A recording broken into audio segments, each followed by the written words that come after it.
Good morning. সিকিমের ম্যাল road থেকে কিন্তু আজকে সকালের ব্লগটা আবারও স্টার্ট করলাম। এপাশে পাহাড়, এপাশে ম্যাল রোড, মিলিয়ে মিশিয়ে সকালটা কিন্তু খুব সুন্দর। সকালে ঘুম থেকে উঠে পুরো স্নান করে ফ্রেশ হয়ে নিয়েছি, কারণ আজকে সিকিমকে বাই বাই জানানোর পালা এসে গেছে, আমাদের বাড়ি ফেরার পালা। তো সেই জন্যেই সকালবেলা উঠে একদম রেডি হয়ে তারপর তোমাদের সামনে আসলাম, কারণ অনেকটা সকালে না উঠলে রেডি হতে পারতাম না। সেই জন্য সকালবেলা ফার্স্ট মর্নিংয়েই ব্লগটা স্নান করে ব্লগটা স্টার্ট করছি। পুরো রেডি, এই দেখো আমাদের লাগেজ একটা প্যাক করা হয়ে গেছে, এই যে আরও সব রয়েছে এখানে। নীলাঞ্জনা রেডি হয়ে গেছে, একটু লিপস্টিক পরছে।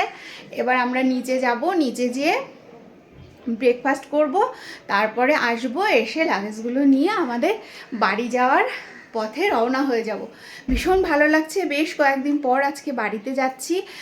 আর একটু মন খারাপ লাগছে, কি সুন্দর ঘুরছিলাম কদিন, ভীষণ মন ভালো লাগছিল। আর এই যে ওয়েদার, এত সুন্দর ওয়েদার, সত্যি কিছুদিন ভীষণ মিস করব সিকিমকে। তো যাই হোক, মিলিয়ে মিশিয়ে খুব সুন্দর ঘুরলাম। এবার ঠাকুরের কৃপায় ভালো করে বাড়িতে পৌঁছে যেতে পারলে একদম 100-এ 100। তো যাই হোক, চলো নিচে গিয়ে ব্রেকফাস্ট করে, আজকে ব্রেকফাস্টে দাদারা অন্য খাবার দেবে বলছিল। তো যেহেতু আমাদের প্রায় একদিনের বেশি লাগবে, প্রায় 26-27 ঘন্টা লাগবে বাড়ি পৌঁছাতে, তো আমরা বললাম সিম্পল ডাল ভাত দিলেই হবে সকালবেলা অল্প অল্প করে। তো সেটারই হয়তো ব্যবস্থা করেছে। তো চলো নিচে গিয়ে দেখা যাক কি ব্রেকফাস্টে করেছে আজকে, চলো। তো এই দেখো সকালবেলা আলুর চোখা, ডাল আর গরম গরম ভাত খেতে বসে গেছি। এটা খেয়েই কিন্তু আমরা এখান থেকে রওনা হয়ে যাব। আজকে আমাদের এখানে লাস্ট খাওয়া, আর আমরা একদম অন্য জায়গায় গিয়ে খাবো, আর কালকে বাড়ি। তো তোমাদের একবার দেখিয়ে দিচ্ছি। কদিন কিন্তু এখানেই যতবার খেয়েছি, এখানেই কিন্তু মেন কোর্সগুলো আমরা খেয়েছি। খুব ভালো খাওয়া দাওয়া ছিল, যে ভাইগুলো দিচ্ছিল ওরাও ভীষণ ভালো, কোনো কিছু খারাপ লাগেনি। আর পুরো আমাদের বাঙালি খাবার, ভীষণ ভালো লেগেছে। তো এই দেখো খাওয়ার জায়গাটা, খুব মিস করব আমরা, অনেক আনন্দ করে এখানে খেয়েছি। চলো এই দেখো, এবার আমরা উপরে যাচ্ছি, লাগেজ নিয়ে বেরিয়ে যাব। এই দেখো নীলাঞ্জনা সকালবেলা ডাল ভাত খেয়ে খুশি হয়ে গেছে। আমাদের এখন বাইরে চলে যাওয়ার পালা, বাই বাই রুম, চলো।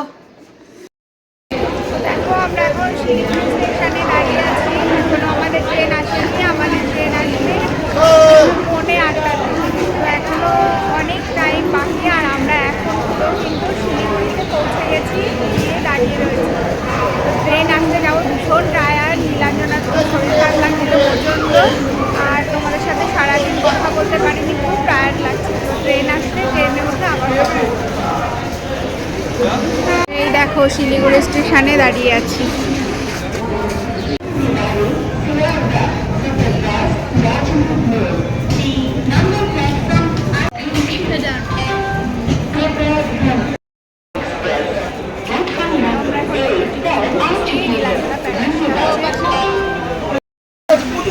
এই দেখো এখন আমরা ট্রেনের মধ্যে চলে এসেছি, এখনো দেরি আছে ট্রেন ছাড়ার।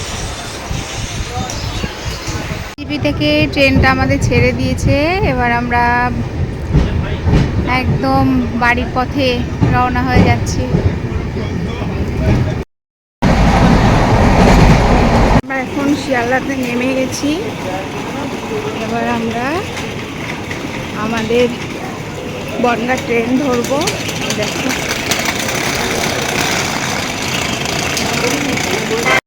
আমরা বনগাঁ ট্রেনে এবার বসে গেছি, আমাদের 5:45 ট্রেন এসে গেছে।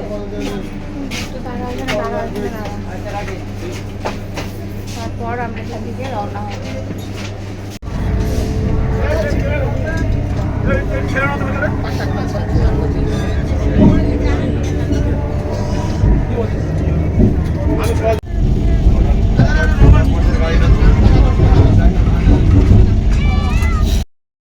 ফাইনালি বনগাঁ ঢুকে গেছি আমরা, এখনো 8টা বাজেনি। সোনাবার স্কুলে যাবে, তাই একটু তাড়াহুড়ো করে বাড়ির দিকে যাচ্ছি। এবার গিয়ে আবার রান্না বান্না, তারপর সোনাবার স্কুলে যাবে। চলো বাড়ি গিয়ে কথা বলছি। আবার এসেই দেখো সোনার জন্য আমি টিফিন বানিয়ে ফেলেছি। এটা হচ্ছে ওটস চিলা বানিয়েছি, আর এখানে ডাল দিয়ে আলু দিয়ে সেদ্ধ ভাত করে দিয়েছি। এখন সোনা খেয়ে স্কুলে যাবে। সোনাও রেডি হয়ে গেছে, স্নান কমপ্লিট হয়ে গেছে, খাইয়ে দেবো, চলে যাবে। সোনা এখন স্কুলে যাচ্ছে, এসে পুরো রেডি হয়ে ফ্রেশ হয়ে খেয়ে দিয়ে টাইমের মধ্যেই সব হয়ে গেছে। এই দেখো কি খুশি, অনেকদিন পর সোনা স্কুলে যাচ্ছে। আর ওদের স্কুলে প্রোগ্রাম আছে, তার জন্য ডান্স করাচ্ছে বলে বেশি তাড়া রয়েছে স্কুলে যাওয়ার। তো তাড়াতাড়ি করে রেডি হয়েছে, যা সারা রাত জার্নি করে 25 ঘন্টা জার্নির পর এখন দেখো স্কুলে যাচ্ছে। তো কাঁচা ধোয়া করেছি আজকে, বাড়িতে এসে অনেক কাঁচা ধোয়া করেছি। এইবার কাঁচা ধোয়া করে রান্নাও করেছি। দেখো সর্ষের শাক ভাজা করেছি বড়ি দিয়ে, রসুন দিয়ে, আর এই যেখানে মাংস করেছি। সমস্ত কিছু কমপ্লিট করেছি। এখনও অনেক জামাকাপড় কাচা বাকি রয়েছে, মানে হাফ কেচেছি, হাফেরও কম কেচেছি, এখনও হাফেরও বেশি রয়েছে। তারপরে এই যে রান্না বান্না করে এখন আমরা লাঞ্চ করব। তো চলো আজকের ব্লগটা এখানে এন্ড করছি। আশা করব তোমাদের খুব ভালো লাগবে। যদি ভালো লাগে অবশ্যই আমার ফ্যামিলি মেম্বার হয়ে আমার পাশে থেকো, শেয়ার করে দিও। নেক্সট ভিডিওতে আবার দেখা হচ্ছে, বাই।